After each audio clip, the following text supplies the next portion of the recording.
ফেঞ্চুগঞ্জ উপজেলা বিএনপি স্বেচ্ছাসেবক দল, যুবদল ও ছাত্রদলের আয়োজনে মাহফুজ উদ্দিন মামুনের মৃত্যুতে শোক সভা ও দোয়া মাহফিল অনুষ্ঠিত হয়েছে। ফেঞ্চুগঞ্জ প্রতিনিধি আর কে দাস চয়ন জানান, শুক্রবার বিকেলে দক্ষিণ ফেঞ্চুগঞ্জ মাইজগাঁও সিএনজি অফিস কার্যালয়ে এ দোয়া মাহফিলের আয়োজন করা হয়। দোয়া মাহফিলে প্রধান অতিথি হিসেবে উপস্থিত ছিলেন সিলেট জেলা স্বেচ্ছাসেবক দলের আহ্বায়ক, ছাত্রদল কেন্দ্রীয় সংসদের সাবেক সহসভাপতি, সিলেট জেলা বিএনপির সাবেক সাংগঠনিক সম্পাদক আব্দুল আহাদ খান জামাল।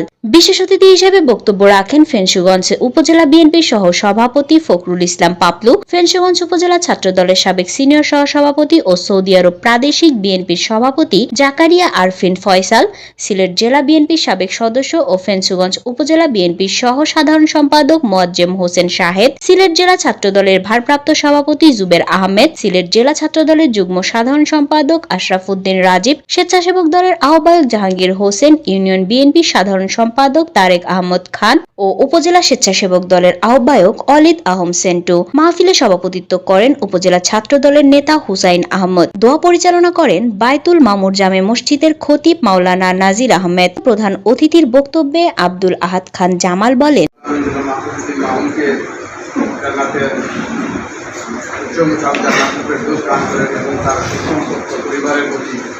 গভীর সমবেদনা জ্ঞাপন করছি এবং সেই সাথে মাহফুজ উদ্দিন মামুনের যে ছাত্রদল করত, ছাত্রদলে থাকাকালীন সময় পর্যন্ত, যেখানে যেহেতু আমি একটু বেশি কথা বলতে চাই।